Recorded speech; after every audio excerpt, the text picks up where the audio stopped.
বোঝে না সে বোঝে না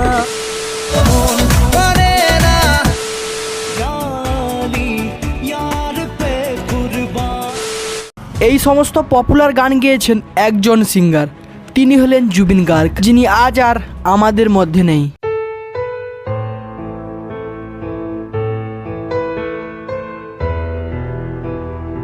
জুবিন গার্গকে কি সত্যি বিষ পান করানো হয়েছিল? কিন্তু এটা থেকে গুরুত্বপূর্ণ প্রশ্ন হলো, তার মতো একজন সাদাসিধে গায়কের আসলেই কি কোনো শত্রু থাকতে পারে? আপনি জুবিন গার্গের জীবনে এমন কিছু ঘটনা শুনলে অবাক হতে বাধ্য হবেন যে এই লোকটির জীবনে শত্রুর অভাব ছিল না। আজকের ভিডিওতে আমরা কথা বলবো আসলে গায়ক জুবিন গার্গের সঙ্গে কি হয়েছিল, তার মৃত্যু জলে ডুবে হয়েছিল নাকি পুরোটাই প্ল্যান করা মার্ডার।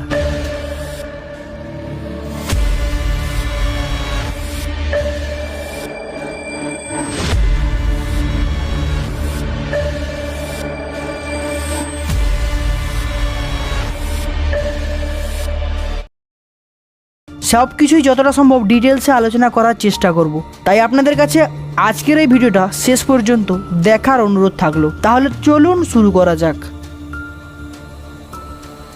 19শে সেপ্টেম্বর 2025 এই দিনটি চিরদিনের জন্য আসামের ইতিহাসের খাতায় লেখা হয়ে থাকলো। জুবিন গার্গের মৃত্যু স্তব্ধ করে দিয়েছিল পুরো আসামকে।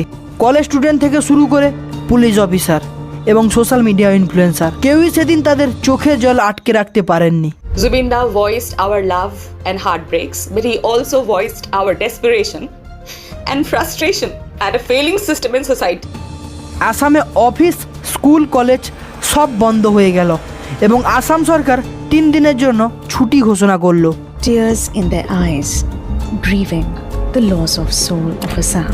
Everyone felt the absence of the superstar and the voice of a generation.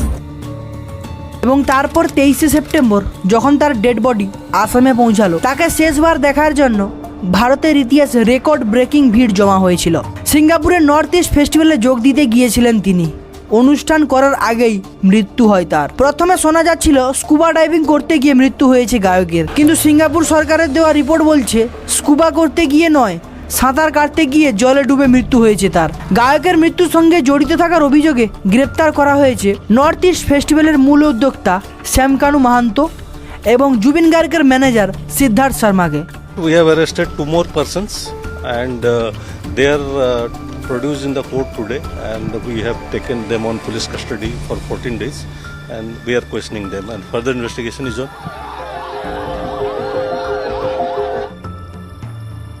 জুবিনের মৃত্যুর পর তার স্ত্রী সংবাদ মাধ্যমে বলেন, গায়কের সঙ্গে তার শেষবার কথা হয়েছিল 18ই সেপ্টেম্বর রাতে, অর্থাৎ মৃত্যুর একদিন আগে।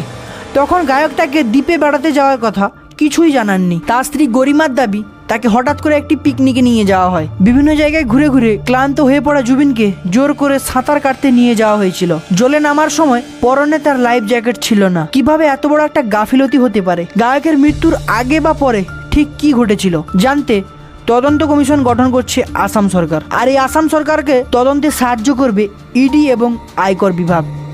যে জুবিন গাৰ্গৰ মৃত্যুৰ তদন্ত কৰিবলৈ এখন জুডিচিয়েল কমিশন, ন্যায়িক আয়োগ গঠন কৰিব লাগে। Legal system should do the justice, and we have applied for the fast track justice actually, और जितना हो सके वो लोग तो अपने हिसाब से करेंगे।